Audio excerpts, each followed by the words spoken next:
როდესაც ზოდიაქოს 12 ნიშანს ერთად ვათავსებთ, ისევ მივდივართ პირველ ყოფილ სიმბოლომდე, სრულყოფილ წვემდე. და ეს ტრეპასიურია, ის უბრალოდ არსებობს, ისე როგორც ცა, მარადიული და უმოძრაო. იმისთვის, რომ ზოდიაქოს ნიშნები შეგვეხონ, საჭიროა აქტიური ძალა.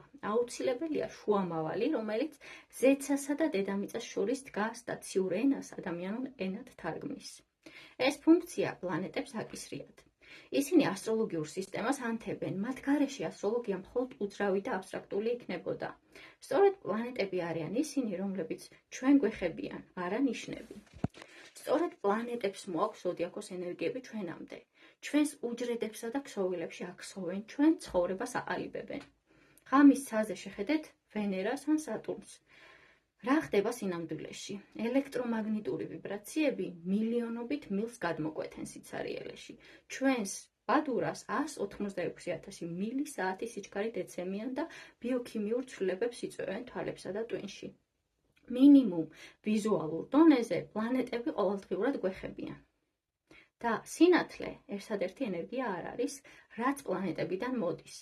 არსებობს ასევე რადიოტალღები, მიკროტალღები, ინფრაწითელი გამოსხივება, რენტგენული სხივები და მრავალი სხვა. შესაძლოა რომელიმე მათგანი მართლაც გონებაზე მოქმედი ასტროლოგიური ძალების მატარებელია. ან იქნებ ეს ძალები სრულიად უცხო ბუნებისაა, ჯერ არ ვიცით. ჩვენი ეპოქისთვის დამახასიათებელია ის, რომ ციური გავლენის სრულყოფილ თეორიამდე ჯერ კიდევ ვერ მივსულვართ, თუმცა ინდივიდუალურად ეს დიდი დანაკარგი არ არის, თუნდაც ამ პროცესის მექანიზმი ზუსტად არ გვესმოდეს. ასტროლოგიური ანალიზი ადამიანის ცხოვრებისეული ცვლილებების წინაშე ძალიან შეიძლება დაეხმაროს. ვინ ზრუნავს იმაზე, რომ ზუსტად ვერ გავიგეთ რა ხდება. ასეთი გაურკვევლება მეცნიერებაში სრულიად მისაღებია. ფიზიკოსებს დღემდე არ აქვთ გრავიტაციის მუშაობის სრულყოფილი თეორია. მათ მხოლოდ მისი აღწერა მოახერხეს მაღალი სიზუსტით. ასტროლოგიაც ასეთივე მდგომარეობაშია. არ ვიცით როგორ მუშაობენ პლანეტები, მაგრამ მათი ზემოქმედება დანამდვილებით ვისწავლეთ. და ეს ზემოქმედება რეალურია. პლანეტები ენერგიის ხაზებია, რომლებიც ჩვენ დაუდგენელ ძალებთან გვაკავშირებენ. თითეული მათგანი ფილტრს გავს, რომელიც სინათლეს ატარებს და ამავდროულად მას ღებავს. მარსი 1 ტონს ამატებს, მერკური სხვას. როცა პლანეტა ნიშანში გადაადგილდება, მას რაღაც დედამიწამდე მოაქვს, მაგრამ ამ პროცესში თავად პლანეტა ცვლებს ამ რაღაცას. არც ერთი პლანეტა საშუალებას არ გვაძლევს ნიშანი უშუალოდ დავინახოთ. შუამავლობა ნიშნავს დამახინჯებას. თითქოს ნიშნებს ფერადი მინის ფონზე ვხედავთ. ზოდიაქო უზარმაზარი სინათლის ბორბალია. ის პრიზმული სპექტრია 12 ფერის ზონით, რომელიც დედამიწას ძეგლივით გარს არტყამს. ამ ღვთაებრივი შარავანდედის ქვეშ პლანეტები მოძრაობენ. ისინი ფერად მინებს გვანან, თითეული განსხვავებული ელფერით. ისინი განსხვავებული სიჩქარით გადაადგილდებიან, ზოგჯერ ჩერდებიან ან უკუსვლით მიდიან. ყოველთვის ისინი ზოდიაქოს შუქს იღებენ და დედამიწაზე აფოკუსებენ. როგორც ბავშვი იღებს ლუპას და ფოთლებს წვავს. მაგრამ ეს შუქი გადაცემისას ირღვევა, პლანეტები მას ამახინჯებენ. ახლა ის ბევრად უფრო რთულია, ვიდრე უბრალოდ ვერძის წითელი ან კუროს მწვანე. სატურნმა შეიძლება წითელში ნაცრისფერი ჩარიოს, იუპიტერმა მწვანე ისფერა ჩრდილში დაამატოს. მრავალი ასეთი შუქის ნაკადია, ჩვენ 10 ვიცით. მზე მთვარე და 8 პლანეტა, შესაძლოა მეტი იყოს. ყველა ეს ნაკადი დედამიწასთან შეხებისას ერთიანდება, თითქოს სცენას მრავალფეროვანი პროჟექტორებით ერთ მთლიან ტონში ნათელს ფენენ და პლანეტები არასდროს ჩერდებიან. შუქის ნაკადები განუწყვეტლივ იცვლება. ისინი მუდმივად მოძრაობენ ზოდიაქოს ფონზე და ყოველთვის სხვადასხვა ელფერს გადასცემენ. რაც აქ დედამიწაზე აღწევს, ეს პლანეტალური სხივების შერწყმული ცისარტყელაა. წუთით წუთზე ცვალებადი და ეს უსასრულოდ ცვალებადი, მარად ახალი ტონი ჩაბეჭდილია ჩვენს დაბადების მომენტში. ის უნიკალურია, ის ისეთივე გაუმეორებელი და მყისიერია, როგორც წამი. და სწორედ ის არის ჩვენი იდენტობა და მიზანი, რომელიც სიცოცხლის მანძილზე უნდა გაიხსნას. თითქოს არსებობდეს ორი სრულიად განსხვავებული პლანეტალური სისტემა. ერთი ასტრონომებისთვის და მეორე ასტროლოგებისთვის. ორივე ერთსა და იმავე ელემენტებს მოიცავს: მერკური, მარსი, იუპიტერი და ასე შემდეგ. მაგრამ განსხვავებული პერსპექტივა ამ სისტემებს სრულიად განსხვავებულ სახეს აძლევს. ასტრონომის ხედვა დედამიწაზე არ არის დაფუძნებული. ის თითქოს მილიარდი მილის სიმაღლეზე, მზის სისტემის ზემოთ, კოსმიურ ხომალდში იმყოფება. იქიდან მზის სისტემა ემსგავსება დიაგრამას მეექვსე კლასის ბუნებისმეტყველების სახელმძღვანელოში. ანუ ასტრონომი მას ობიექტურად ხედავს და ის, რასაც ხედავს, არის მოწესრიგებული სისტემა. ყველა პლანეტა ერთსა და იმავე მიმართულებით მოძრაობს, თითეული მათგანი მზიდან განსაზღვრულ მანძილზე, მეტ-ნაკლებად მუდმივ სიჩქარეს ინარჩუნებს ორბიტაზე. სისტემის ცენტრთან ახლოს 4 დედამიწის მსგავსი პლანეტაა, პატარა ქვისებრი სხეულები, რომლებიც სწრაფად მოძრაობენ ორბიტაზე მზესთან ახლოს. შემდეგ მოდის ფართო სიცარიელე, რომელიც მხოლოდ ქვების ნისლით, ასტეროიდებითაა სავსე. მის იქით ასტრონომი ხედავს კიდევ 4 პლანეტას. ესენი არიან გაზის გიგანტები. ისინი ბევრად დიდები არიან, ვიდრე მიწის მსგავსი პლანეტები და შედგებიან მეთანისა და ამიაკისგან. ისინი დიდ მანძილზეა განლაგებული და ბევრად ნელა მოძრაობენ. ბოლო სისტემის კიდეზე, ჩვენთვის ცნობილი საზღვრების ფარგლებში, მდებარეობს პლუტონი. პლანეტების ნაკრების ჯოკერი, გიგანტებს შორის ჯუჯა, არარეგულარული ორბიტით. ასტროლოგი კი მზის სისტემას სრულიად სხვაგვარად ხედავს. ის პლანეტებს არ უყურებს ისეთებად, როგორებიც ისინი სინამდვილეში არიან და არც სურს ასე დაინახოს. ასტროლოგი მათ ისეთებად ხედავს, როგორებიც გვეჩვენება. ასტროლოგის თვალსაჩინო არ არის კოსმიური ხომალდი ორიონის სარტყლისკენ მიმავალ გზაზე. ის აქ არის დედამიწაზე. ის ეძებს სხვა სახის ჭეშმარიტებას, არა აბსტრაქტულ სიმართლეს, როგორც ასტრონომი, არამედ გამოცდილებაზე დაფუძნებულ ჭეშმარიტებას. არა იმაზე, რაც არის, არამედ იმაზე, რაც ჩანს. რას ხედავს ასტროლოგი? ასტროლოგი ქაოსს. ზოგი პლანეტა ზოდიაქოს ნიშნებში ელვისის სწრაფით გადაადგილდება. მთვარე, ყველაზე სწრაფი, თითო ნიშანში 2-3 დღეში გადის. ბევრ პლანეტას მთლიანი ზოდიაქოს გარშემო მოძრაობა ათეულობით წელი სჭირდება. მაგალითად, პლუტონს სჭირდება 248 წელი ამ წრის გასავლელად. ეს ორბიტების სიჩქარის მრავალფეროვნება უზრუნველყოფს, რომ მზის სისტემა მუდმივად იცვლება. ერთი მომენტია, სატურნი ქალწულშია და პლუტონი მშვილდოსანში, 30 წლის შემდეგ სატურნი კვლავ ქალწულში ბრუნდება, მაგრამ პლუტონი მხოლოდ მერწყულამდე მიდის. სატურნის ყოფნა ქალწულში გარკვეულ სიმბოლურ მნიშვნელობას ატარებს, მაგრამ იმის გამო, რომ პლუტონი ამჯერად სხვა ნიშანშია, ეს ორი მდგომარეობა მნიშვნელოვნად განსხვავდება. თუ დავიცდით 250 წელს, პლუტონი და სატურნი ისევ აღმოჩნდებიან იმავე ადგილებში, მაგრამ იმ დროისთვის ურანი და ნეპტუნი უკვე შეიცვლიან თავიანთ ადგილმდებარეობას და გვექნება სრულიად უნიკალური კონფიგურაცია.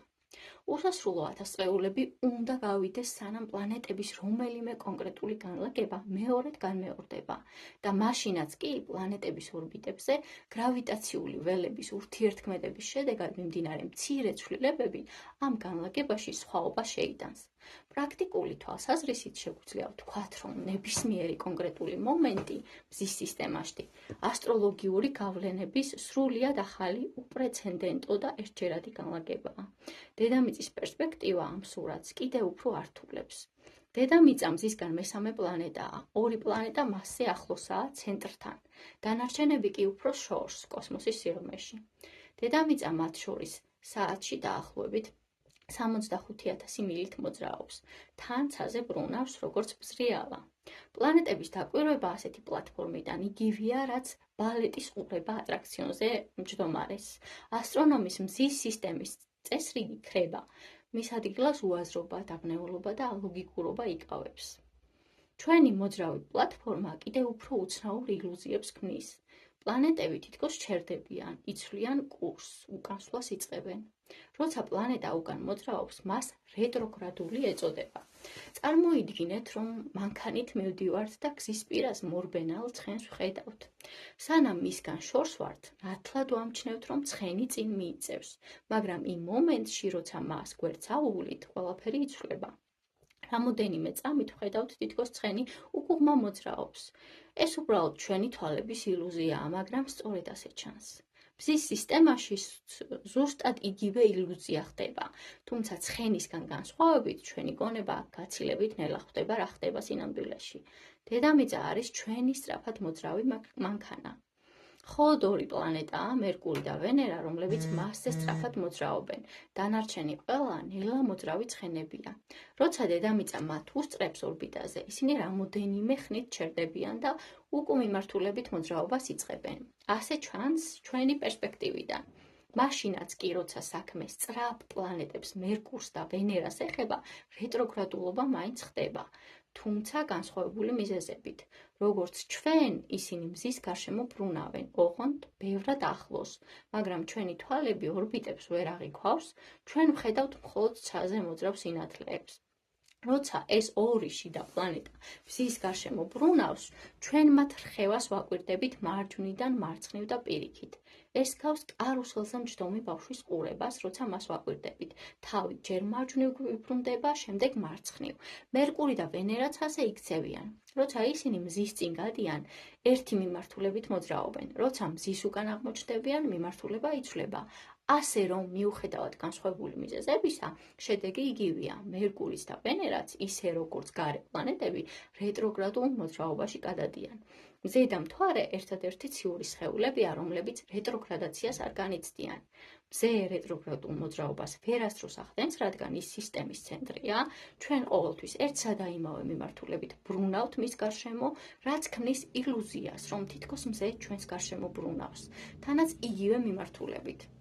მთვარე კი ერთადერთი მნიშვნელოვანი სხეულია მზის სისტემაში, რომელიც სინამდვილეში დედამიწის გარშემო ბრუნავს.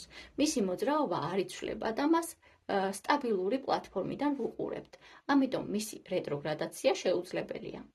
ასტროლოგისთვის მზის სისტემა არაპროგნოზირებადი, უწესრიგო სივრცეა. წარმოიდგინეთ სროლის ატრაქციონის არკეებით სავსე ლაბირინთში. ეს საკმაოდ ახლოსაა. პლანეტები სიჩქარეს უცებ აჩქარებენ ან ამცირებენ, ზოგჯერ ახლოვდებიან ჩვენთან, თვალის მომჭრელად ანათებენ, შემდეგ კი თვალს ეფარებიან, ზოგჯერ ჩერდებიან, იწყებენ უკან მოძრაობას, შემდეგ ისევ წინ მიიწევენ, იკრიბებიან ჯგუფებად, შემდეგ კი ცაზე თანაბრად იფანტებიან. რასაც ჩვენ ვხედავთ, სრულიად განსხვავდება ასტრონომის წესრიგიან სამყაროსგან, რომლის კანონებიც უცვლელია. ასტროლოგია და ასტრონომია ბუნებრივი მტრები არიან. ხშირად ასე ჩანს, თუმცა პატივსაცემი ასტრონომები გამოჩნდებიან ტელევიზიაში, წაიკითხავენ რამოდენიმე წინადადებას ასტროლოგიური გაზეთიდან და ამით ცდილობენ ასტროლოგიის გავათილებას. ასტროლოგები კი საპასუხოდ სიცივეში ადანაშაულებენ ასტრონომიას და ამით მიანიშნებენ, რომ ის ადამიანების ხელშია, რომელთაც გულების ადგილას მიკროპროცესორები აქვთ და ეს დიდი სირცხვილია, რადგან მიუხედავად იმისა, რომ ასტროლოგი და ასტრონომი ხშირად მოწინააღმდეგებად არიან წარმოდგენილი, ისინი სინამდვილეში ერთსა და იმავე ფესვებს ეკუთვნიან. მათი ძირითადი მასალა ერთი და იგივეა, კოსმოსი და ადამიანის გონება. განსხვავება მხოლოდ იმაშია, რომ ასტროლოგისთვის კოსმოსი და განსაკუთრებით მასში მყოფი პლანეტები გავლენას ახდენს ჩვენს გამოცდილებაზე, დედამიწაზე. ასტროლოგია ეს არის. ასტრონომია შიგნიდან გარეთ მოქცეული, იმის ნაცვლად, რომ გონება ცდილობდეს გაიგოს სამყარო, ჩვენ ვიყენებთ სამყაროთ, რათა შევაღწიოთ გონების საიდუმლოში და რაც არ უნდა უცნაურად ჟღერდეს, ეს მუშაობს. რატომ არ ვიცით, მაგრამ შეგვიძლია დავამტკიცოთ. თქვენ შეძლებთ ამას უბრალოდ ისწავლეთ ეს ენა, თავიდან ირწმუნეთ, აითვისეთ სიტყვები, ააწყვეთ წინადადებები, შემდეგ კი თავად განსაჯეთ. თითოეულ პლანეტას უნიკალური პიროვნება აქვს. თითოეული მათგანი ადამიანის ცნობიერების ერთ კონკრეტულ განზომილებას განასახიერებს: ინტელექტს, პირად ძალას, ემოციურ კავშირს, თვითგადალახვის სურვილს. ამ განზომილებებიდან არც ერთი სრულიად არ აკლია ადამიანს. ყოველი დაბადების რუკა 10-ვე პლანეტას შეიცავს. განსხვავება მხოლოდ იმაშია, რომელ განზომილებებს ვუსვავთ ხაზს და როგორ გამოვხატავთ მათ. თუ ღიად და ნებით მიუახლოვდებით ამ საკითხებს, რომლებიც პლანეტებს წარმოადგენენ, ისინი ჩვენს მეგზურებად იქცევიან, გვასწავლიან, როგორ გავხდეთ უფრო ბედნიერები, მაგრამ თუ სწავლისგან თავს ვიკავებთ, ისინი ისევე სასტიკნი ხდებიან, როგორც ქარიანი სეტყვა შიშველკანზე. არჩევანი ჩვენზეა, ჩვენ გვაქვს ერთი უპირატესობა. თუ ამ ენის სწავლას გადავწყვეტთ, გაკვეთილების გეგმა უკვე ჩვენს თვალწინაა. ეს არის დაბადების რუკა. ჯერჯერობით მზის სისტემაში მხოლოდ 10 პლანეტა ვიცით. ორბიტული ტელესკოპების მეშვეობით სავარაუდოა, რომ მომავალში უფრო მეტსაც გავიცნობთ, მაგრამ ჯერჯერობით ეს 10-ით საკმარისია. და გავიცნობთ ეს პლანეტები ნელ-ნელა.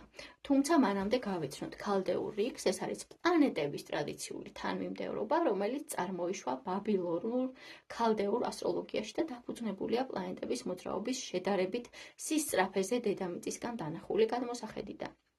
ქალდეურ რიგში პლანეტები იწერება შორიდან ახლოს დედამიწისკენ მოძრაობის სიჩქარის კლებადობით. სატურნი, იუპიტერი, მარსი, მზე, ვენერა, მერკური, მთვარე. პლანეტალური ასაკები და ეს ასაკები განსხვავებულია. აქ არ გვაქვს ამი გარე პლანეტა, იმიტომ რომ ქალდეურ რიგში იმ პერიოდში არ იყო აღმოჩენილი. ტრადიციულ ასტროლოგიაში არსებობს მოსაზრება, რომ ცხოვრების სხვადასხვა ეტაპს სხვადასხვა პლანეტა განაგებს და ეს ასოცირდება როგორც პლანეტის სიმბოლიზმთან, ისე ადამიანის განვითარების ეტაპებთან. ქალდეური პლანეტალური ასაკები ასეთია: მთვარე არის 0-დან 4 წელი, ადრეული ბავშვობა და ემოციური აღქმა, კიდევ ბევრი რამე, რასაც ჩავშლით. მერკური არის 4-დან 14 წლამდე, სწავლა, მეტყველება, გონებრივი განვითარება. ვენერა 14-დან 22 წლამდე, სექსუალობა, სიყვარულის, ურთიერთობების გამოცდილება. შემდეგ მზე 22 და 41, ეს არის ინდივიდუალობა, თვითრეალიზაცია, მიზნებისკენ სწრაფვა. შემდეგი გვაქვს მარსი 41-დან 56 წლამდე, ძალა, მოქმედება, ბრძოლა, ცხოვრების მიზნის დაცვა. შემდეგი იუპიტერი უკვე 56 და 68, ეს არის სიბრძნე, მსოფლმხედველობა, სოციალური როლი და სატურნი 68 წლის შემდეგ. ეს არის მოღვაწეობის შეჯამება, სიბერე, სიღრმისეული გაგება და სიმტკიცე. ეხლა კი ჩავშლით უკვე თითეულ პლანეტას ცალ-ცალკე. და დავიწყოთ უშუალოდ პლანეტების აღწერა. პირველი პლანეტა არის მზე. სქესი არის მამრობითი, ზოდიაქოს წრის შემოვლას უნდება 1 წელი. და მის ფუნქცია თანმიმდევრული ოპერაციული თვითშეფასების განვითარება, ნებისყოფის და პოზიტიური მოქმედების უნარის ფოკუსირება, ეგოს შექმნა. და როგორც ყველაფერს, მასაც აქვს ჩრდილოვანი მხარეები და ეს არის ეგოიზმი, უგრძნობლობა, სხვის ცხოვრებაზე ბატონობა, ამპარტავნება, პომპეზურობა, სიხისტე და მბრძანებლობა. ძირითადი კითხვები თუ რაზეც უპასუხობს ჰოროსკოპის მდებარეობა და ასპექტები, მზის მდებარეობა ჰოროსკოპში და მისი ასპექტები. ეს არის ვინ ვარ მე, რა გამოცდილებები მეხმარება ჩემი თავის გაგებასა და გაძლიერებაში, სად ვპოვებ და როგორ ვაფართოვებ პირად ძალას, რა არაცნობიერი მიკერძოებები აყალიბებს ჩემი სამყაროს ხედვას. რას ნიშნავს მზე? ამის გასაგებად არ არის საჭირო ჩვენ წავიდეთ ტიბეტურ მღვიმეში მედიტაციისთვის და არც რაიმე განათლების მიღება ან წიგნების წაკითხვა გვჭირდება, უბრალოდ უნდა გავიდეთ აგვისტოს ნათელ დღეს სანაპიროზე და ვიგრძნოთ ის. მზის მნიშვნელობა მარტივია, ის ნიშნავს სიცოცხლეს და ინსტინქტურადაც ვიცით ჩვენ ეს. სამეცნიერო არგუმენტები აქ საჭირო არ არის. ვიცით, რომ მზე დედამიწაზე აყალიბებს სიცოცხლეს. ეს ისეთი აშკარა ჭეშმარიტებაა, რომ შეგრძნებების დონეზეც ვიცით, ინსტინქტურად ვიცით. სიცოცხლის მომნიჭებელი მზე მზის სისტემის ცენტრია.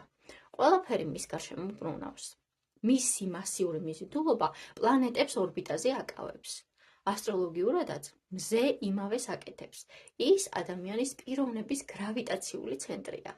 ის არის ფოკუსი, წერტილი იმ ყველა ფუნქციის, რაც თითოეულ ჩვენგანში თანაარსებობს.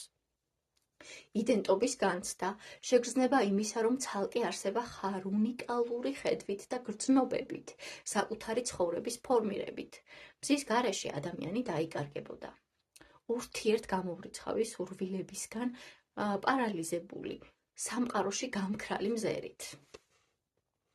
ფოკუსი, ორგანიზება. აი რა არის მზის მისია, მაგრამ როგორ აყალიბებს მზე დანარჩენი 9 პლანეტის ფუნქციებს, როგორ აიძულებს ერთმანეთს შეეგუონ ისეთი ურთიერთსაპირისპირო თვისებები, როგორიცაა დომინირების სურვილი და ოცნება. იმავე გზით, როგორც მზის სისტემა აყალიბებს პლანეტებს თავისი მიზიდულობით, თუმცა აქ მიზიდულობა ფსიქოლოგიურ ფორმას იღებს. ეს არის ის განუწყვეტლივ მიმზიდველი და საინტერესო ძალა, რომელიც ჩვენს ბირთვში იმალება, ეგო. ეგო გონების ცენტრია, ისევე როგორც მზე მზის სისტემის.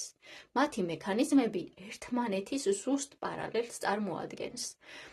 მზე ქმნის ეგოს, მას შემდეგ, რაც ცნობიერების უხილავ სივრცეში ჩასვავს გარკვეულ ვარაუდებს ცხოვრების მიზნის შესახებ. ეს ვარაუდები შესაძლოა არასდროს ვაღიაროთ, მაგრამ ისინი ჩვენი ყოველი სუნთქვის საფუძველს წარმოადგენს. ყველანი ერთი და იმავე ცარიელი დაფის წინ მდგავართ. ეს არის დაბადება, სიკვდილი და მათ შორის უამრავი კითხვის ნიშანი. ერთი ადამიანი ამ სივრცეს სამუშაოთი და კარიერით ავსებს. მეორე მსოფლიო გარშემო ნავით მოგზაურობს. მესამე ჰეროინზე დამოკიდებული ხდება. მეოთხე მონასტერში მიდის. იმიტომ რომ თითეული ამ ადამიანის ქცევა გამოხატავს მის არაცნობიერ წარმოდგენებს ცხოვრებაზე. წარმოდგენებს, რომლებიც მას ბუნებრივად ეჩვენება. თითეული გამოხატავს მის ეგოს ფორმას, თითეული გამოხატავს მზეს. ეს ეგოს ფორმირებაში მონაწილე მზიური წარმოდგენები ყოველთვის თვითნებურია. ისინი ძლიერად განსხვავდება ერთმანეთისგან, მაგრამ ჩვენ ვერ ვგრძნობთ, რომ ისინი თვითნებურია. ჩვენთვის ისინი ბუნებრივი წესრიგია. ბიზნესმენს არ ესმის, რა უბიძგებს ნარკომანს. თავგადასავლების მაძიებელი მეზღვაური დაკვირვებულია იმაზე ფიქრით, რომ ვინმემ შეიძლება მონასტერში გატარებული 30 წელი აერჩიოს. ჩვენი წარმოდგენები ჩვენთვის ყოველთვის სრულად ლოგიკურია. არ გვესმის, რატომ ვერ ხედავენ ამას სხვები. მზე ეგოს შექმნასთან ერთად სიბრმავეს და უგრძნობლობასაც იწვევს. ვწვდებით ჩვენს ინდივიდუალობას, ვრჩებით იზოლირებულნი ცხოვრების მრავალფეროვანი შესაძლებლობებისგან, მაგრამ სწორედ მზე გვაძლევს მოქმედების ძალას. მის გარეშე ჩვენს ნებელობას არაფრად გადააქცევდა. თვითცნობიერება ვერ ახერხებს სამყაროსთან უშუალო ურთიერთობას. მისი ფუნქცია მხოლოდ დაკვირვებაა და სუბიექტური რეაქცია. ის ვერასდროს მოახდენდა აქტიურ სწრაფვას კონკრეტული გამოცდილებისაკენ, ან ვერ დაიცავდა თავს არასასურველისგან. ეს უკვე ეგოსფეროა, ფსიქიკის ის ნაწილი, რომელიც არჩევანს აკეთებს და არჩევანის გარეშე არაფერი ხდება, მაგრამ არჩევანისთვის ჯერ ეგო უნდა ჩამოყალიბდეს. პიროვნება თავისი ყველა წყურვილითა და ხედვით ფორმა უნდა მიიღოს ამ პიროვნებამ. უნდა შეიქმნას მითი და ეს მითი ჩვენთვის ბოლომდე დამაჯერებელი უნდა იყოს. სწორედ ეს არის მზის ამოცანა. კოსმიური ხედვისგან ჩვენი მზიური იდენტობა შეიძლება ელუზია იყოს, ფუჭი წარმოდგენა. შეიძლება უბრალოდ მითი იყოს, მაგრამ ეს მითი ცარიელ ადგილას არ ჩნდება. ის ჩვენს სიღრმეში იბადება. მას ფესვები აქვს. მზის მდგომარეობა დაბადების რუკაში გვეხმარება ამ ფესვების დანახვაში, მაგრამ დანახვა საკმარისი არ არის. ეს ფესვები მოვლა პატრონობასაც საჭიროებს. მიუხედავად იმისა, რომ ეგო გარეგნულად თავდაჯერებულია, შიგნიდან მორიდებულია და ფორმის მიღებისას სიმორცხვეს ავლენს. მზე სჭირდება კვება, დაცულობის შეგრძნება. ამავდროულად უნდა ვუფრთხილდეთ, რომ არ მივცეთ უფლება თავისი არასტაბილურობა დიდების ილუზიით დაფაროს. ეს ნაზი პროცესია და შეცდომა არ უნდა დაუშვათ და ის ჯობია, რომ საერთოდ მზე გადაჭარბებით გამოუკვებოთ, ვიდრე საერთოდ არ. ცხოვრება ამას თავისთავად გაასწორებს, მაგრამ თუ ეგო ვერ აღმოცენდა, თავდაჯერებულად და ძლიერად ყველაფერი იკარგება. ვრჩებით მხოლოდ ფსიქოლოგიური ფრაგმენტების უწესრიგ უნარჩენად, ნების გარეშე, უმიზნოდ და ცარიელები. როგორ ვყვებოთ მზემ? მარტივ მაგალითზე ვთქვათ მზე მშვილდოსანშია.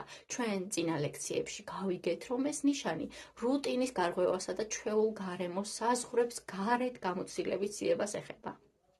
თუ მზიური მითი მშვილდოსანშია ფესვგადგული, ასეთი ადამიანი ფსიქოლოგიურ მთლიანობასა და შინაგან კმაყოფილებას სწორედ ამ ტიპის გამოცდილების ძიებით მიაღწევს, რაც მშვილდოსნის ბუნებას შეესაბამება, თავგადასავლებით, რწმენის ნახტომით, მოგზაურობებით და ასე შემდეგ. ეს მართალია მაშინაც კი, თუ რუკის სხვა ელემენტები უფრო მყიფე ან თვით დამშვიდებისკენ მიდრეკილ ბუნებას აჩვენებს. დანარჩენი 11-ვე ნიშანი ამავე პრინციპით მოქმედებს. თითეული გთავაზობს გამოცდილების გარკვეულ ვიტამინს, რომელიც სულიერ სიცოცხლეს აღადგენს, როდესაც მივიღებთ ამ ვიტამინს, მზე მეტად ანათებს. იცნობ ვინმეს, ვისაც მუდმივად მოწყენილი სახი აქვს, ვინც უსასრულოდ სქროლავს, ანუ ყურებს რაღაცა სერიალებს, ვისი ქცევებიც ისეთივე ავტომატური და მოსაწყენია, როგორც ლიფტის მოძრაობა. მაშინ შენ იცნობ ვიღაცას, ვისი მზეც შიმშილობს. ეს სიმპტომებია. თუ მზეს არ ყვებავთ, სული კვდება.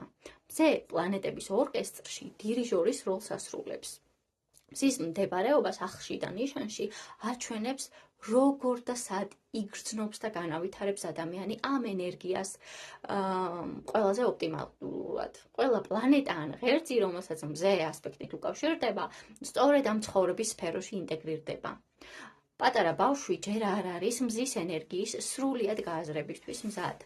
ამ ენერგიის განვითარება და ინტეგრაციის პროცესი, როგორც წესი, იწყება დაახლოებით 7 წლის ასაკიდან. მზე წარმოადგენს მამისეულ, მამაკაცურ პრინციპს, როგორც ჩვენს ფსიქიკაში, ისე გარე გამოვლენის სამყაროში და კონკრეტულად ის შეიძლება პროეცირდებოდეს თვითონ მამაზე, ავტორიტარულ ფიგურებზე, ბიჭ-შვილზე, უფროსზე სამსახურში, მამაკაცის ჰოროსკოპში მზე მარსთან ერთად მისი მამაკაცური იდენტობის ნაწილია, ხოლო ქალის ჰოროსკოპში მზე და მარსი აჩვენებს მის აღქმას მამაკაცურ პრინციპზე და იდეალურ მამაკაცზე. მზე და ლომი ასევე მართავენ ემოციებს, რომლებიც დაკავშირებულია სიამაყესთან, ღირსებასთან და ხანდახან სიხარბესთან და პოლიტიკურ ძალასთანაც. და ეს ყველაფერი უკავშირდება ისევ და ისევ მზეს. შემდეგი გვაქვს პლანეტა მთვარე, მოიხსენიებთ ასევე მნათობადაც, სქესი არის მდედრობითი, ციკლის ხანგრძლივობა 27 დღე, 7 საათი და 53 წუთი. ფუნქცია: ემოციების განცდისა და მათზე რეაგირების უნარის განვითარება. სუბიექტურობის, შთაბეჭდილებების, გრძნობელობის და სენსიტიურობის განვითარება. იმ განზომილებების ჩამოყალიბება, რასაც შეიძლება სული ვუწოდოთ. დისფუნქცია, არის უკონტროლო ემოციები, მორიდებულობა, ზარმაცობა, გაურკვევლობა, გაუბედაობა, გადაჭარბებული ფანტაზია, გადაწყვეტილების მიღების უუნარობა, განწყობის ხშირი ცვალებადობა. ძირითადი კითხვები, რაზეც პასუხობს ჰოროსკოპში მთვარის მდებარეობა და ასპექტები. რა სახის გამოცდილება არის ჩემი ბედნიერებისთვის ყველაზე მნიშვნელოვანი? როცა ცუდი განწყობა და ირაციონალურობა მიპყრობს, როგორ ვავლენ ამას? რა არაცნობიერი ემოციური საჭიროებები მართავს ჩემს ქცევას? მთვარე საიდუმლოთა დედოფალია. ყველასთვის გასაგებია, რომ ის რომანტიკას უკავშირდება. ასტროლოგიურადაც ასია. მთვარე სიმბოლოა გრძნობების. მის გასაგებად იქიდან უნდა დავიწყოთ, საიდანაც მზით დავიწყეთ, ჩვენი თვალებიდან. ამის შემდეგ საჭიროა მხოლოდ დაჯერება და ინტუიცია. ვკრიბავთ მინიშნებებს და ვქმნით მთვარის სიმბოლურ პოეზიას, როგორც ამას ძველი ასტროლოგები აკეთებდნენ. ყველა წყარო ჩვენ წინაშია, უნდა შევაგროვოთ და ერთ მთლიანობაში შევკრათ. მთვარის ერთ-ერთი მთავარი მინიშნება მისი ცვალებადობაა. ის მუდამ იცვლება, ფაზებს გადის. მზისგან განსხვავებით, მთვარე მოულოდნელია, არ ვიცით რა ფორმით გამოჩნდება ან როდის. ზოგჯერ ცის ლურჯში მოჯვენებასავით კიდია, ზოგჯერ დილით ფიჭვებში მოცურავს, ზოგჯერ კი საერთოდ იმალება. მთვარე როგორც რეაქცია გარემოს პასუხობს.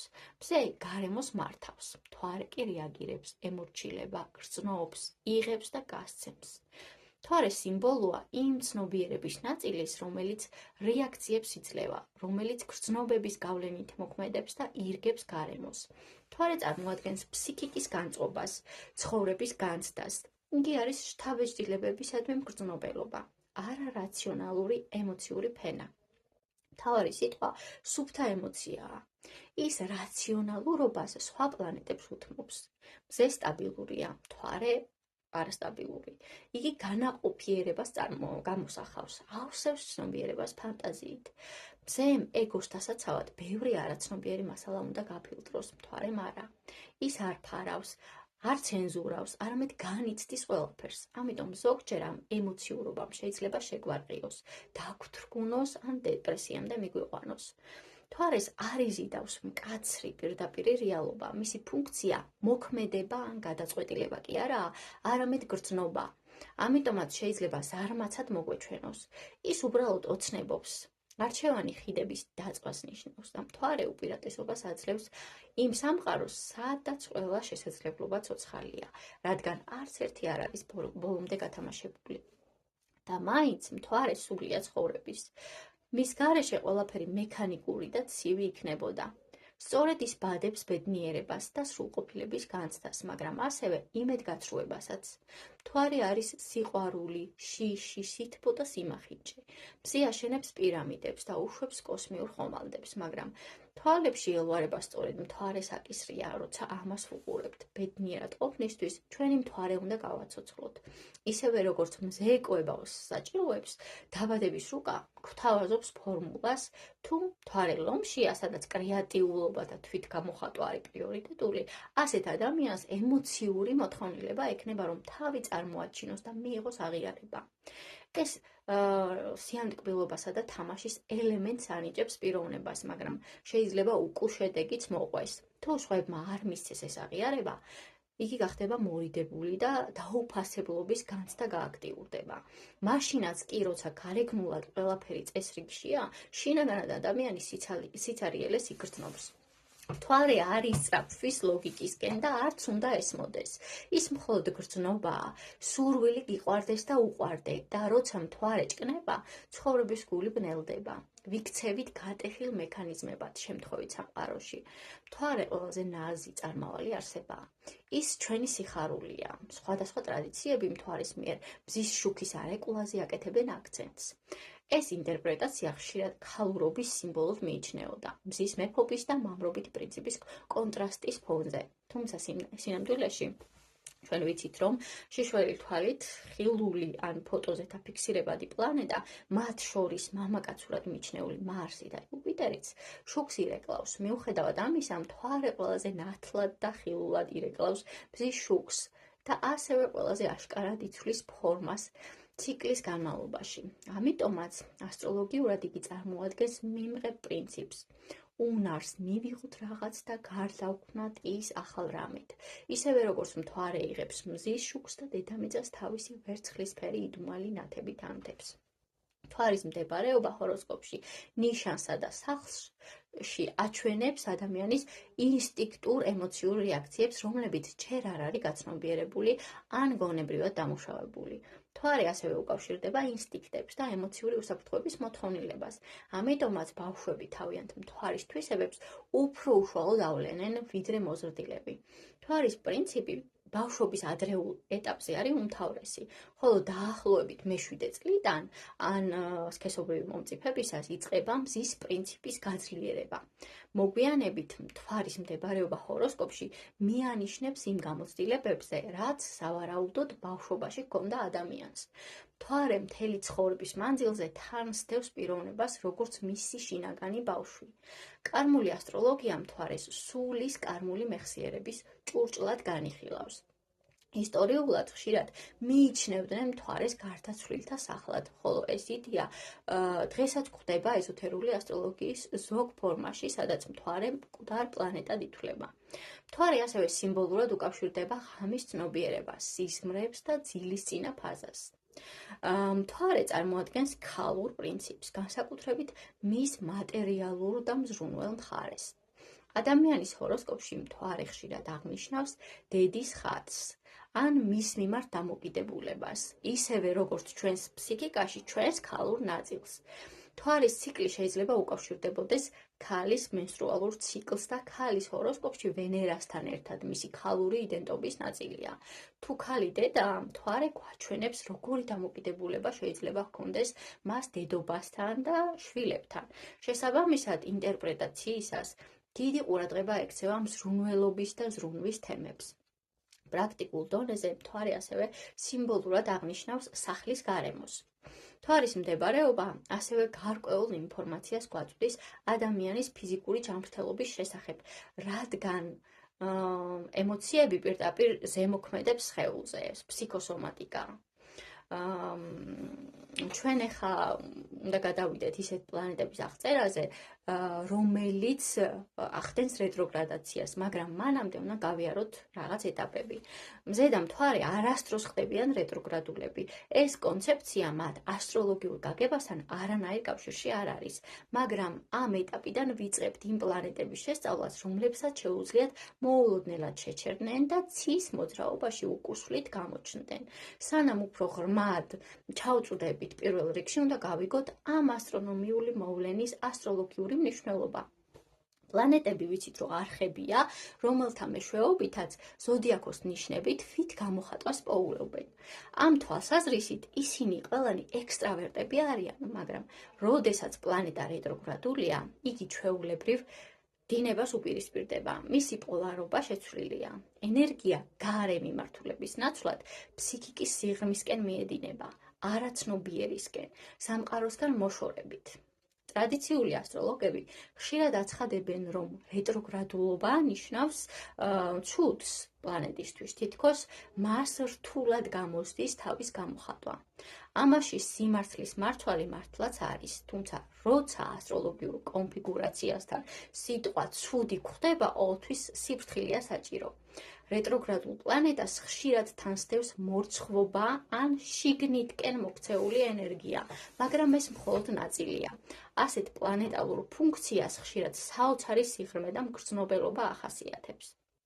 რეტროგრადულობა უპირველესად დამოუკიდებლობის საფუძველს ქმნის, როცა პლანეტალური ძალა სამყაროსგან მოშორებითაა მიმართული. ის არ ქრება, ის კვლავ ძლიერად მოქმედებს, უბრალოდ მოქმედების არე არის შეცვლილი. არაცნობიერი სიღრმეში შორს სოციალური პროგრამებისგან, რომელიც ექსტრავერტულ პლანეტებს მართავს. რეტროგრადული პლანეტა ვითარდება როგორც ველური ბავშვი, სრულიად დამოუკიდებელი და შესაძლოა საშიშიც კი მოგვეჩვენოს. მთავარი სირთულე იმაშია, როგორ გამოვიტყუოთ ეს ველური ბავშვი ტყიდან. ის ეჭვით უყურებს ცივილიზაციას, არ ერგება მას. თუ დაბრუნდება და თავის უნიკალურ საჩუქრებს ჩვენთან მოიტანს, მხოლოდ იმიტომ, რომ ასე თავად გადაწყვიტა. რეტროგრადული პლანეტა წარმოადგენს ადამიანის ხასიათის იმ ასპექტს, რომელსაც თვითდაჯერებულობა აკლია. ის თავს მოუხელხებლად და არასრულფასოვნად გრძნობს, თუმცა შეიძლება ეს გამოიხატოს თავხედობის დაცვითი ქცევის ნიღბით. თუ რუკაში რეტროგრადულ მერკურს, ნეპტუნს ან სხვა პლანეტას ვხედავთ, ისე უნდა მოვეკიდოთ, როგორც უცხოელს. უნდა გვახსოვდეს, მას თავი არაკომფორტულად უჭირავს. ეშინია რაიმე არასწორად არ გააკეთოს. ეს პლანეტა იდეების ოქროს საბადოა, მაგრამ ისინი ღრმად არის დამარხული. მათი აღმოჩენა მოთმინებას და დელიკატურ მიდგომას მოითხოვს. მთავარი, რაც უნდა გვახსოვდეს, არ უნდა გადავაჭარბოთ რეტროგრადულობის მნიშვნელობას.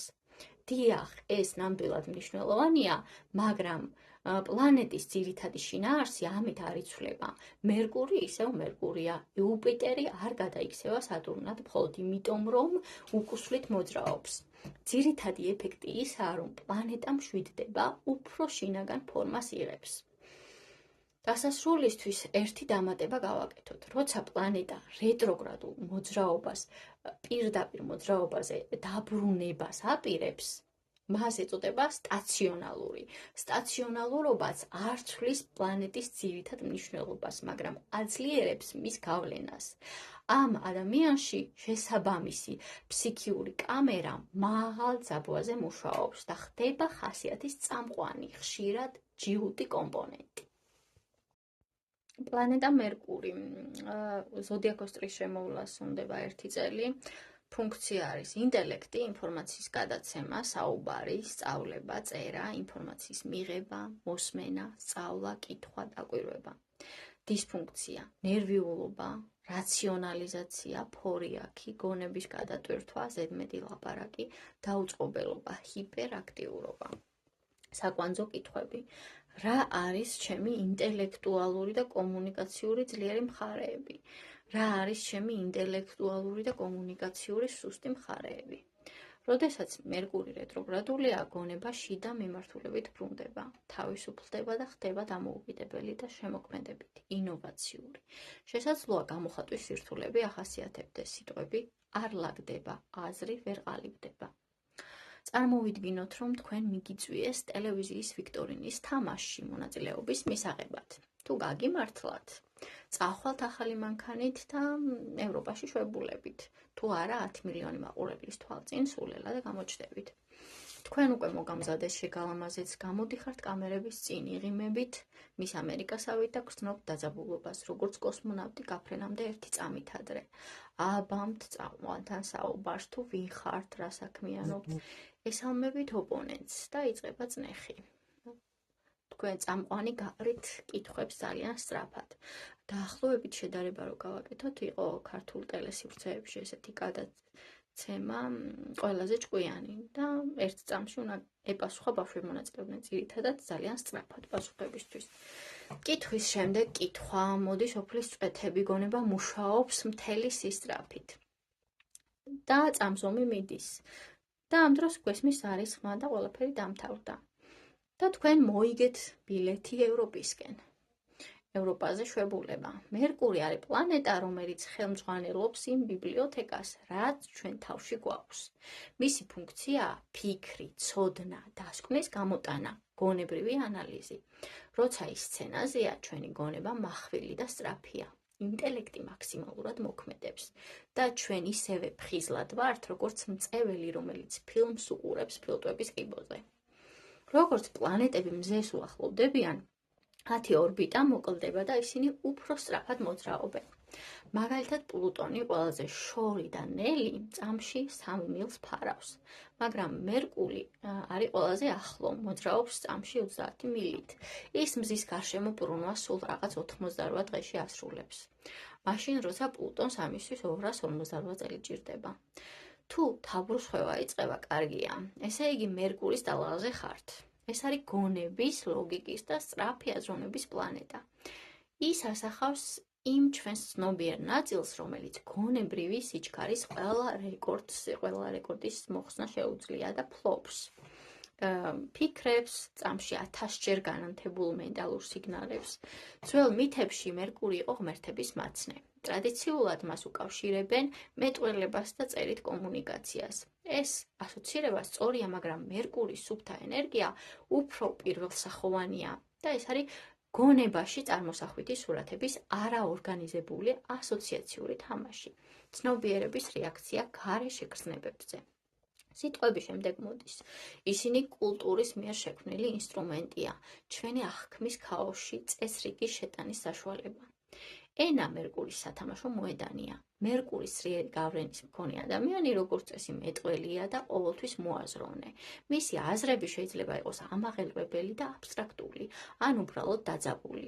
ფიქრები გასაკეთებელი საქმეების სიაზე. ნებისმიერ შემთხვევაში, აზრები გონებაში ელვის სისწრაფით ცვივა წამში 30 მილის სიჩქარით, მაგრამ ხშირად წრეზე ბრუნავს. როცა მერკურისეულ ადამიანებს უყურებთ, ხშირად გგონია, რომ ისინი 78 ბრუნვით მოძრაობენ სამყაროში, სადაც ხვები მხოლოდ 33-ით მიდიან. სწორედ ეს სიჩქარეა მერკურის როგორც ძალა, ისე სუსტი წერტილი. ის ყველაზე სწრაფად იწოვს შთაბეჭდილებებს, იმდენად ძლიერია მისი მოწიწება სამყაროს ფორმების, ხმების და იდეების მიმართ, ის შეიძლება მიუკერძოებლად და მკაფიოდ ასახავდეს მათ როგორც სარკე. მაგრამ ხშირად ეს შთაბეჭდილებები გონებას თავმუშავებლად ეძლევა. ისინი გროვდებიან როგორც წიგნები გაუნათლებელი შუა საუკუნეების ბაირონის ბიბლიოთეკაში, ფერადოვანი, მაგრამ უშინაარსო ნივთებივით. იცით ვინმე, ვინც ზეპირად გეტყვით ბეთჰოვენის თითეული სიმფონიის დაწერის წლებს, მაგრამ როცა მათ უსმენს, არც იღიმის და არც ფეხს აბაკუნებს, მას გაქცეული მერკური ყავს. ეს პლანეტა შეიძლება წითელ ზონაში მუშაობდეს, მაგრამ შედეგი არ მოაქვს. მხოლოდ ბევრი სიტყვა, ბევრი ხუმრობა, ბევრი წვრილმანი ფაქტი. მერკური ადამიანს ვიქტორინის მოყვარულად აქცევს. კიდევ ერთი საფრთხე, რაც მერკურის უკავშირდება. ჩვენი აზროვნება და აღქმა შეიძლება ადვილად დამახინჯდეს ჩვენი ეგოს შიშებითა და მიკერძოებებით. ჩვენი ეგოს იგვე მზის. ასტრონომიაც კი გვაფრთხილებს ამ საფრთხის შესახებ. როგორ ხდება ეს? ვიზუალურად მერკური ყოველთვის ახლოს ჩანს მზესთან. ისინი ცაზე არასდროს შორდებიან ერთმანეთს. ასტრონომებმა ეს უძველეს დროში იცოდნენ, მაგრამ მხოლოდ მე-16 საუკუნეში გააცნობიერეს, რომ მერკურის ორბიტა იმდენად ახლოსაა მზესთან, რომ დედამიწიდან ისინი 28 გრადუსზე მეტი ვერასოდეს ვერ დაშორდებიან ერთმანეთს. ჩვენ იმდენად შორს ვართ, რომ ისინი მუდამ ერთად ჩანან. ზუსტად ასია, გონება ერწყმის ეგოს, როგორც მერკური ერწყმის მზეს. თუ ფრთხილად არ ვიქნებით, მხოლოდ იმას დავინახავთ, რაც გვინდა დავინახოთ. ჩვენს აღქმებს შერჩევითად მოვაგროვებთ, რათა დავამტკიცოთ ის სურათი, რომელიც ჩვენი ეგოს თავს ყველაზე კომფორტულად გრძნობს. ასეთ რაციონალიზაციას და თავდაცვით პოზიციას მერკურის კიდევ ერთი მახე ეწოდება. მერკური ნებისმიერ რამეს ამტკიცებს ფაქტებით, ან თუ ვერ ამტკიცებს, მაინც იმდენად სწრაფად და დაჟინებით ლაპარაკობს, რომ არგუმენტში ხარვეზები გვჩება, თვალთახედვის მიღმა და ერთადერთი რამ, რაც ამ თავდაჯერებულობას ფარსად აქცევს, ნერვიულობაა. მერკური ისე ნერვიულობს, როგორც ვერც ერთი სხვა პლანეტა. გონებას აუცილებლად სჭირდება აღქმები, ისევე როგორც სხეულს სჭირდება საკვები. მერკურის მდებარეობა დაბადების რუკაში გვეხმარება დავინახოთ, როგორ შევაგროვოთ, გავფილტროთ და გავაუმჯობესოთ ეს აღქმები, მაგრამ ასევე გვაფრთხილებს მიკერძოებისა და სიბრმავის შესახებ. მერკურის ამოცანაა მზის მორჩილი მსახურიდან მის პრემიერ-მინისტრად გადაქცევა. მერკურს არ ჭირდება ცხოვრების აზრის ცოდნა. მისი ამოცანა ბევრად უფრო პრაქტიკულია. ის უნდა აგროვებდეს დაუმუშავებელ ინფორმაციას და მიაწოდოს მზეს. დაკვირვება, ინფორმაციის გაცვლა, ესაა მერკურის მისია. მეტი არაფერია საჭირო. მერკური შლის ნაწილებად საგნებს და შემდეგ თავიდან აწყობს. ეს პლანეტა არის შესაძლებლობებზე ორიენტირებული, ცივად რაციონალური და მუდმივად ცნობის მოყვარე. დღევანდელ სამყაროში ადამიანები ხშირად ჯერ მერკურის ეცნობიან, მაგალითად, ელექტრონული პოსტით ან წერილობითი გზავნილებით. მერკური განსაზღვრავს, როგორ ვლაპარაკობთ ან ვწერთ. ხატოვნად, მოკლედ, პირდაპირ თუ საქმიანი ტონით, მათ შორის პირად კომუნიკაციაშიც. მერკური მხოლოდ კომუნიკაციის მმართველი არაა, ის ასევე პასუხისმგებელია კოორდინაციაზე. ფიქრები, იდეები, შეგრძნებები, როგორც ცნობიერი, ისე არაცნობიერი წყაროებიდან. მერკურის გავლენით უნდა დაალაგდეს და გახდეს გასაგები. ის ანალიზს უკეთებს, ასხვავებს, აჯგუფებს და აზრს ძენს ყველაფერს. როგორ ვუმკლავდებით ნერვიულ ენერგიას, როგორ ვაზიარებთ ჩვენს აზრებს, როგორ ვეკიდებით სწავლის პროცესს და ინფორმაციის გაცვლას. როცა ადამიანი მერკურით მოქმედებს, ის არის ცნობის მოყვარე, კომუნიკაბელური, მოქნილი, მაგრამ მერკურის ჩრდილოვან გამოვლინებაში შეიძლება გამოჩნდეს ნერვიულობა, ზედმეტი დეტალებზე შეჩერება, გადაუწყვეტელობა და ტექნიკური გართულება. პიროვნულ დონეზე მერკურის მდებარეობა რუკაში აჩვენებს, როგორ გამოხატავს ადამიანი თავის აზრებს, როგორ სწავლობს და როგორ ამუშავებს ინფორმაციას. მერკური ნიშანში აჩვენებს კომუნიკაციის სტილს, ხოლო სახლში იმ ცხოვრებისეულ სფეროს, სადაც ადამიანს სურს თავისი ხმა ჰქონდეს და სადაც ფიქრი, გააზრება და ანალიზი ყველაზე აქტიურად ხდება. მერკური ასევე აფერადებს სხვა პლანეტებს, რომლებსაც უკავშირდება ასპექტებით, კომუნიკაციისა და ინფორმაციის გაცვლის სურვილით, ასევე იმ პლანეტების ბუნებასაც, რომლებსაც ასპექტირებს. გავლენას ახდენს იმაზე, თუ როგორ ვლინდება კომუნიკაცია იმ პლანეტებიდან გამომდინარე უკვე. მერკურის გამოკვეთილება დაბადების რუკაში მიუთითებს გონიერებაზე, სიცოცხლის უნარიანობაზე და ცნობის მოყვარეობაზე.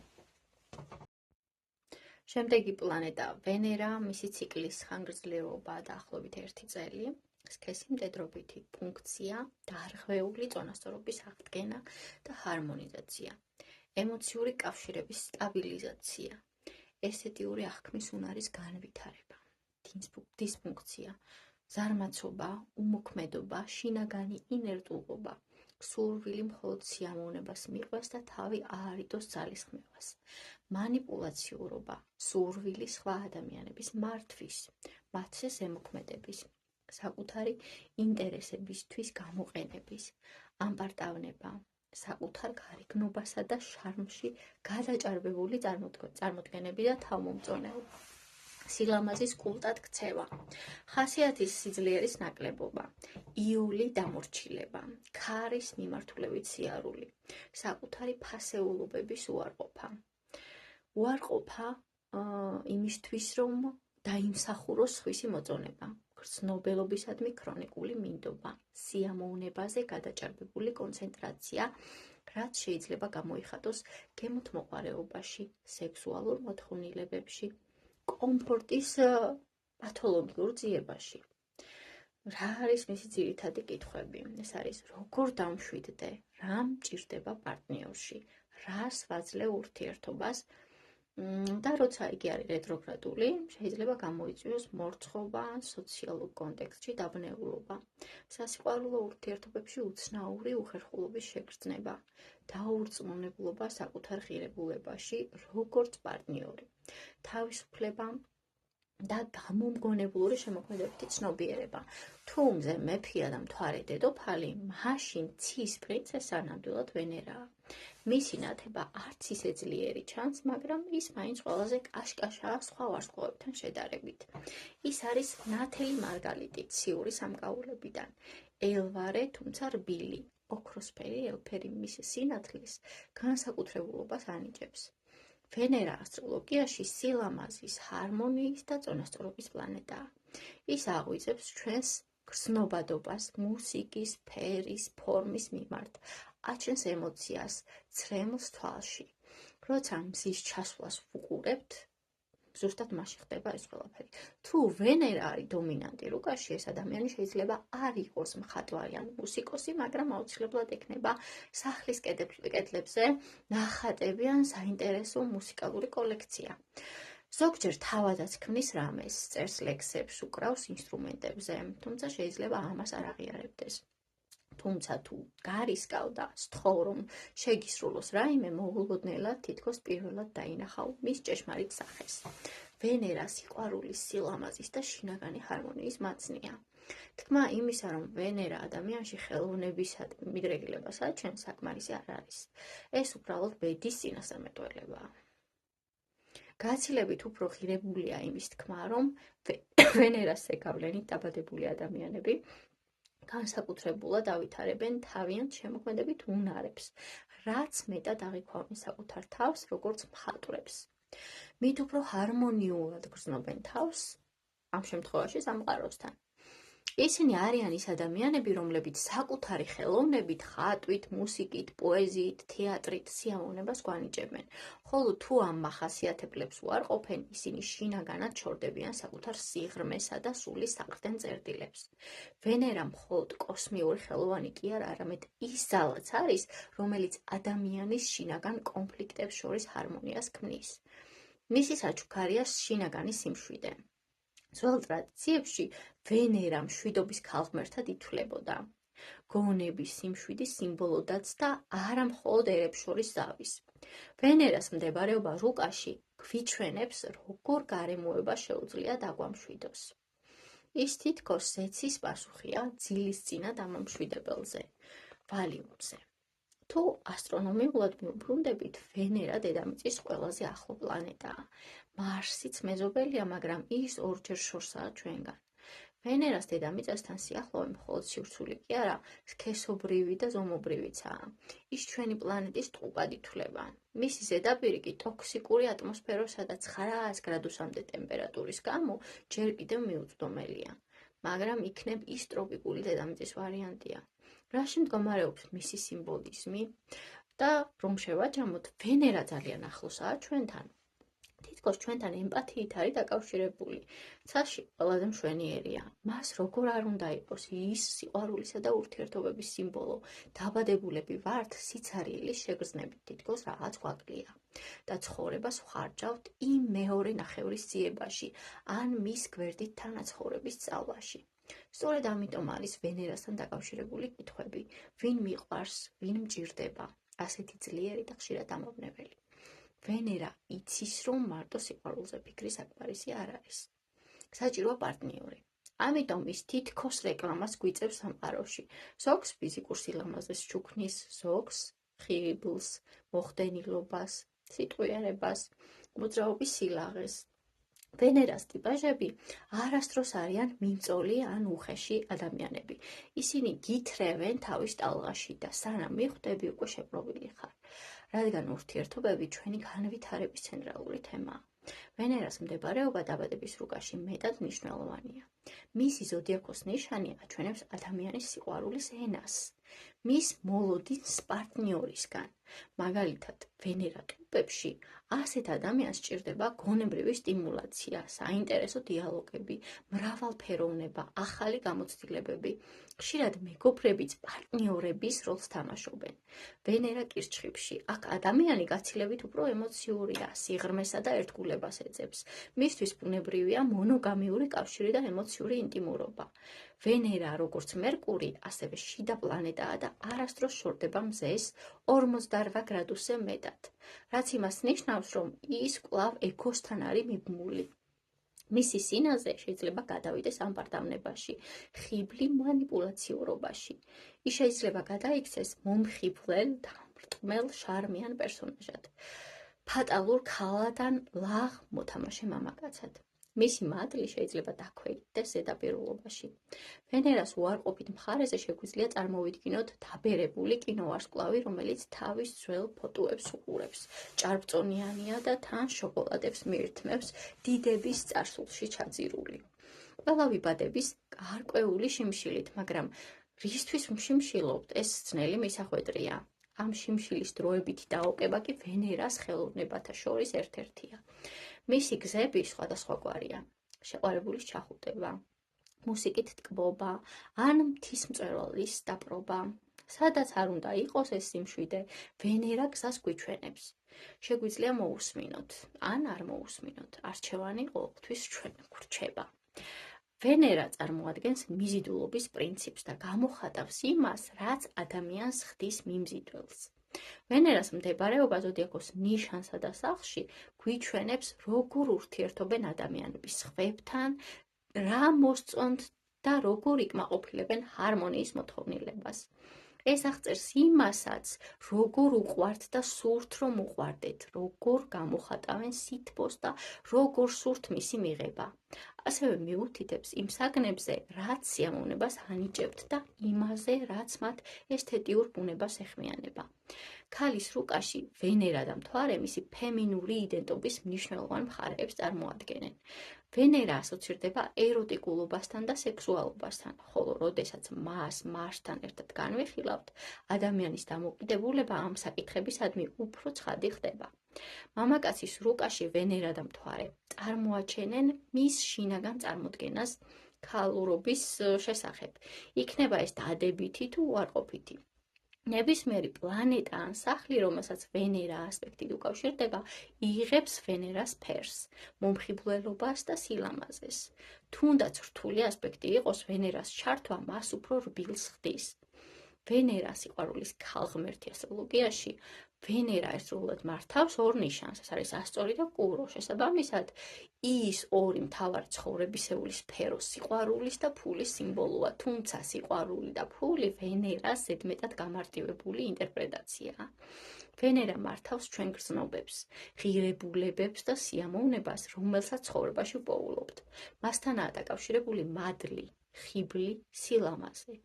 ვენერას საშუალებით ვსწავლობთ, რა მოგწონს, რა გვახარებს, რა ესთეტიური მიდრეკილებები გვაქვს და როგორ პოულობთ სიხარულს. ვენერას დაბადების რუკაში ვიყენებთ იმის სანახავად, როგორ ვუდგებით ურთიერთობებს და რა გვანიჭებს სიამოვნებას. გვახარებს ურთიერთობების გაცემა და მიღება თუ არა? უსაფრთხოება, რომელსაც ურთიერთობები გვაძლევენ, მოგწონს თუ არა? თუ დაპყრობის მღელვარე შეგრძნება გვსიამოვნებს? ვენერას მდებარეობა ზუსტად ამ თემებს აკონკრეტებს. და ის რუკის სახლებში აჩვენებს ცხოვრების რომელი სფეროებიდან ვეძებთ ჰარმონიას, სრულყოფას და სიამოვნებას. პოულობთ თუ არა სიამოვნებას ყოველდღიურ რუტინაში, მაგალითად მე-6 სახლში, სწავლასა და მოგზაურობაში, მაგალითად მე-9 სახლში, თუ სახლსა და ოჯახის მოვლაში, მაგალითად ვენერა მე-4 სახლში. ვენერა ასევე აჩვენებს, როგორ ვხარჯავთ ფულს, როგორი საჩუქრები მოგწონს და რამდენს ვახარჯავთ ზოგადად გართობას. და საერთოდ როგორი სახის გართობა გვიზიდავს. ტრადიციულად ასტროლოგები ვენერას პოზიციას მამაკაცის და ქალის რუკებში განსხვავებულად აფასებდნენ. ფიქრობდნენ, რომ მამაკაცები ვენერას თვისებებს ნაკლებად ითვისებდნენ და ისინი მის ქალურ პარტნიორებზე პროეცირდებოდა. მაშინ, როცა ქალებისთვის ეს თვისებები უფრო ბუნებრივად მისაღებია. თუმცა თანამედროვე ასტროლოგია ცდილობს ვენერას და მარსის ინტერპრეტაციაში გენდერული განსხვავებებისგან თავი შეიკავოს. რადგან გამოცდილება აჩვენებს, რომ ქალებიც და მამაკაცებიც ერთნაირად ითავსებენ ვენერას როლს ურთიერთობებში. ვენერა განასახიერებს მიმაგრებას სხვებზე. მასთანაა დაკავშირებული მიზიდულობა, როგორც სხვისი მიზიდვა, ისე სხვებითა და საგნებით მოჯადოება. ვენერას ენერგია ჰარმონიულია, ამიტომაც ვისაც რუკაში ძლიერი ვენერა ჰყავს, ხშირად დამრიგებლები ან მშვიდობის მყოფნი არიან. ვენერას მმართველობა ვრცელდება ხელოვანებზე, სიყვარულსა და რომანტიკაზე, სილამაზესა და გალამაზებაზე, ფულზე, გართობაზე, განცდებსა და კომფორტზე. როდესაც ჩვენ მოქმედებთ ამ ფსიქიური ფუნქციით, რომელსაც ვენერა მართავს, მივდივართ კომპრომისზე, ვქმნით მშვიდობას, გამოვხატავთ სიყვარულს და გემოვნებიანად ვიქცევით. მაგრამ უარყოფითი მხრიდან შეიძლება გამოვიჩინოთ ამბარდავნება, თავმომწონეობა და ზედაპირულობა. შემდეგი პლანეტა გვაქვს მარსი, სქესი მამრობითი, ზოდიაქოს წრის შემოვლას უნდება 687 დღე და მისი ფუნქციაა ნების განვითარება, სიმამაცის გაფართოება, თავდაჯერებულობის განვითარება.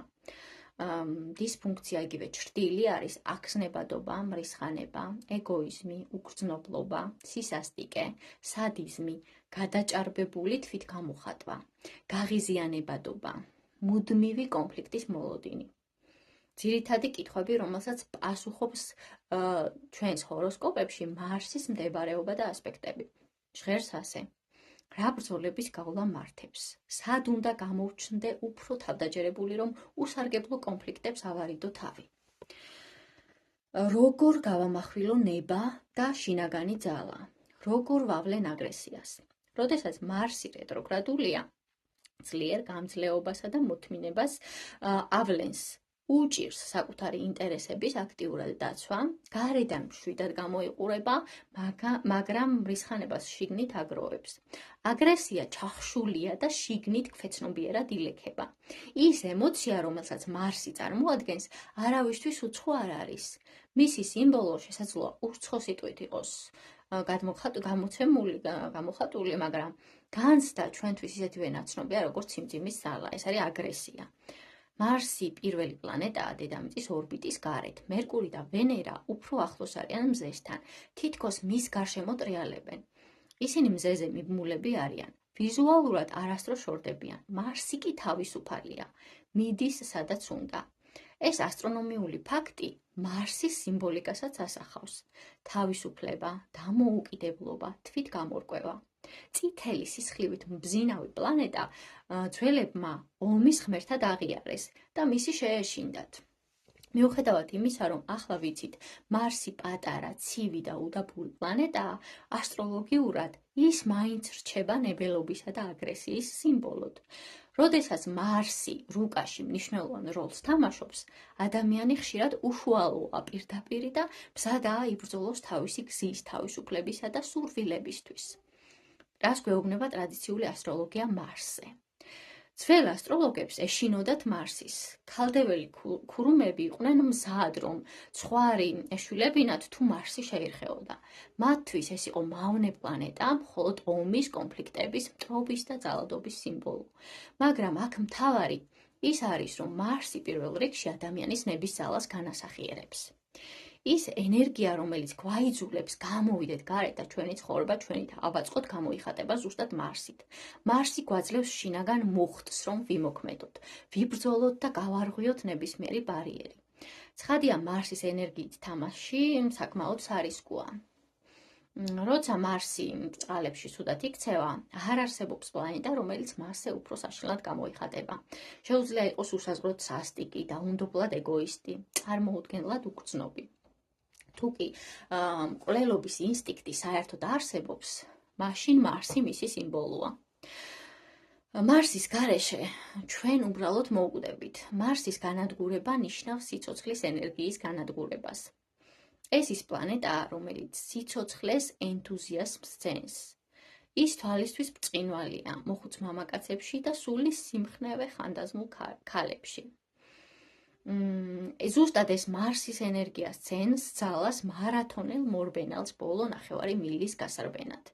მარსია, ვინც ვიოლინოში პაგანინის ელვისებურ პასაჟებს აცოცხლებს. მარსია, ვინც დაჰაოს საკონცენტრაციო ბანაკში ან ვაუნდედ ნიშში ადამიანური ნების გამძლეობას ინარჩუნებდა. კვლელობის ინსტინქტი, ზოგჯერ კი გადარჩენის ინსტინქტი, უფრო მეტად აუცილებლად. მარსს შიში არ უყვარს, მისი ენერგიის გაღვივება ყველაზე მარტივად იმით ხდება, თუ ჩვენი გადაწყვეტილებები შიშზე დაყრდნობით მივიღეთ. მარსს სჭირდება თავგადასავალი, დაძაბულობა, ზღვრამდე მისვლა. ის ველური მებრძოლია, უკულტურო. მაგრამ ძლიერი მოკავშირე, როცა ღამით ვიღაც ქუჩაში გზას გვიკეტავს, თუმცა მასთან ერთად შეიძლება არ წავიდეთ ბიბლიოთეკაში, იქ ვებსტერის სრული ლექსიკონი შეიძლება სატყორს ბირთვად გამოიყენოს, სისხლის გასაცოცხლებლად. როგორ შევინარჩუნოთ მარსის ენერგია სიცოცხლის მხარეს და არა განადგურებისთვის? უნდა მივაწოდოთ მას ის, რაც სურს და ამის რეცეპტი ჩვენ დაბადების რუკაშია მოცემული. თქვათ ქალს ყავს მარსი თხის რქაში, რაც ნიშნავს დისციპლინას და ამბიციას. მას საიდუმლო ოცნება აქვს. მარტო გადაიაროს ლაბრადორის ყინულოვანი მიწები, ძაღლებითა და მარხილით და ამ თავგადასავალზე წიგნი დაწეროს. ეს ოცნება მარსიანული გამოცდილებაა, საშიშია, ველურია, ნების წარმოუდგენელ კონცენტრაციას მოითხოვს და თხის რქული, რადგან მოითხოვს სერიოზულ დაგეგმვას, მოთმინებას, მიზანმიმართულობას და კარიერულ გაგრძელებასაც. ანუ წიგნის დაწერა. უნდა მიატოვოს სამსახური და ძაღლების ყიდვა დაიწყოს? ამას ასტროლოგი ვერ გეტყვის, მაგრამ ვიცით, რომ მსგავსი გამოცდილება მისი მარსის ბედისწერაშია. თუ შინაგანად გრძნობს, რომ უნდა წავიდეს, მაგრამ არ მოქმედებს, მისი მარსი იბლოკება და ბლოკირებული მარსი ქცევაში ვლინდება. გაღიზიანებადობა, ზედმეტი შეხებადობა, კამათი სურვილი, კონკურენცია უმნიშვნელო დეტალებში და რაც უფრო მეტად გამოასხივებს ამ მოარყოფით ენერგიას, სწორედ იგივეს მიიღებს გარედანაც. ანუ სტრესი მაინც ექნება, მაგრამ არა ის სტრესი, რაც მას რეალურად ჭირდება და შიდა ძალას გაუღვივებდა.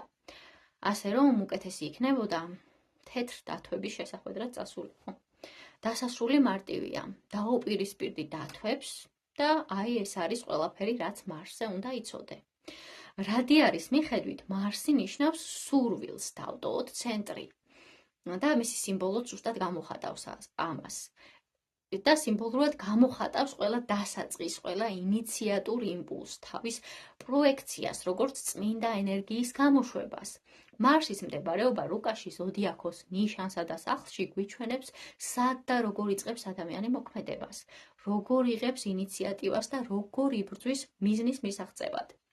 ის ასევე ასახავს, როგორ ხარჯავს ენერგიას ადამიანი და როგორ გადადის მოქმედებაზე. მარსი დაკავშირებულია ინსტინქტურ მორჩილებასთან, გადარჩენასთან, ნებისყოფასთან, დაპყრობის სურვილთან, მაგრამ ამავე დროს ის შეიძლება სიმბოლოდ იქცეს უკონტროლო აგრესიის, ბრაზის და რისხვის. მარსი აღწერს ადამიანის სექსუალურ ენერგიას. თუ მზე გმირის არქეტიპია ადამიანის ცხოვრებისეულ გზაზე, მარსი მისთვის მახვილი და ბრძოლის სულია. ის ძალა, რომელიც გმირს იცავს და მიზნის მიღწევაში ეხმარება. მამაკაცის რუკაში მარსი გამოხატავს მის მამაკაცურ იდენტობას. მზე აჩვენებს მის შინაგან არსს, მაგრამ მარსი როგორ ავლენს ისა მარსს, როგორც კაცის სამყაროში.